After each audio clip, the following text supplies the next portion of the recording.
Now let's come to our grande finale in mastering, this time with two final gimmicks, dithering and metadata. Now to understand dithering, we first need to understand how digital audio recording actually works. And let's take an example of this plain sine wave. Now isn't this a beautiful depiction of its species? A computer actually cannot pick this up. Computers cannot pick up continuous motions. So instead what it does, it sets an interval at which it will measure the value of the sine wave at that particular moment when the interval hits. Okay, and the interval is your sample rate. And then what you're left with is this rather rough depiction of your sine wave. Now the bit depth tells the computer how accurate it's supposed to measure at those spots. And the faster the sample rate and the higher the bit depth, the more accurate the recording will get. And now when we render to a lower bit depth, then we get a more inaccurate measurement, and that creates a very specific kind of distortion that we cannot get out with any EQ or filtering. So this is where dithering comes in.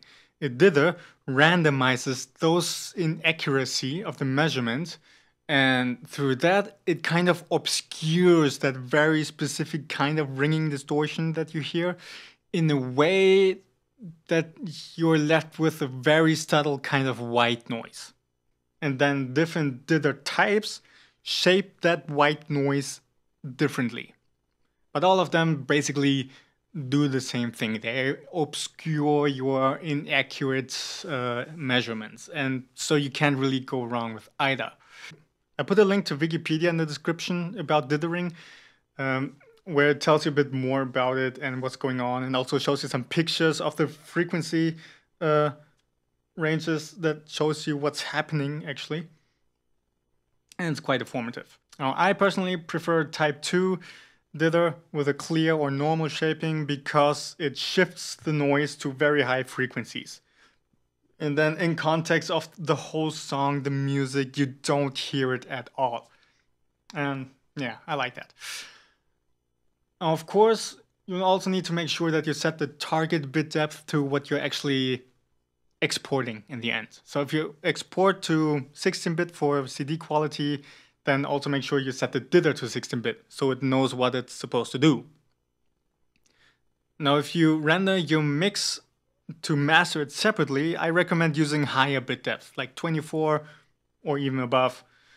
But then, interestingly, you wouldn't necessarily need a dither, because when you record in 24 bits and then you export again in 24 bits, then there's no extra noise created. So you don't need a dither.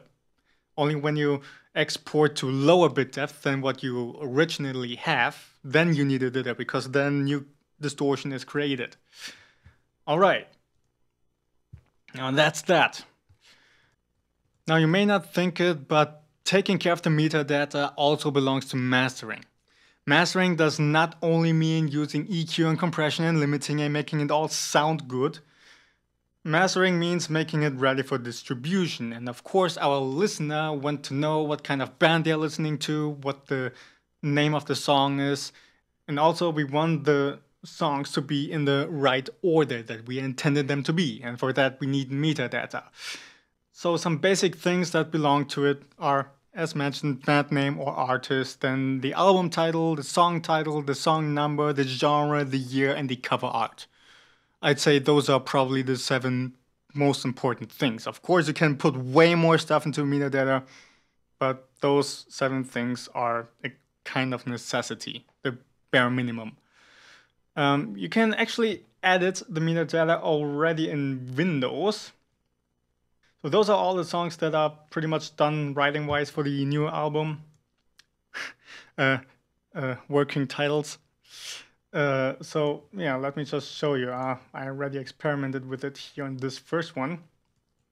So you just go to Properties, Detail, and here you can edit stuff like title, so and so, and contributing artist, that guy. Album, this one.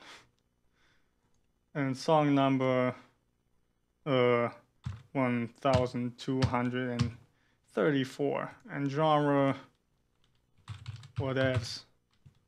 And okay. And there you can see it has its metadata. But sadly, in Windows, you cannot add the cover art. And for that, you can use Winamp. Winamp also lets you edit metadata and also add the cover art. And Studio One also has its own mastering suite where you can do all of this. And then when you export the whole album or EP, then all the metadata is already taken care of and you don't need to do anything extra. Now, keep in mind, the WAV format doesn't actually support metadata. So audio CDs need an extra file that carries all this information. So what I just showed you here, it only works on MP3s. Or, well, I don't know about other formats because I only work with WAV and MP3s. Those are the most common file formats they are. So, yeah. And that ends this whole mastering tutorial.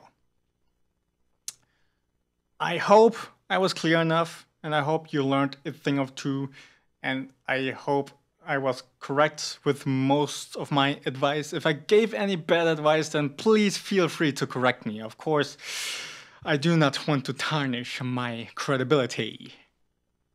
And again, if mastering is something you can't really wrap your head around, then please feel free to hire me as your mastering engineer and or mixing engineer, or for reamping, or even as assistant engineer, where I will help you to get the best quality mix you can. So yeah, until then, have fun mastering, and I need to go to sleep now.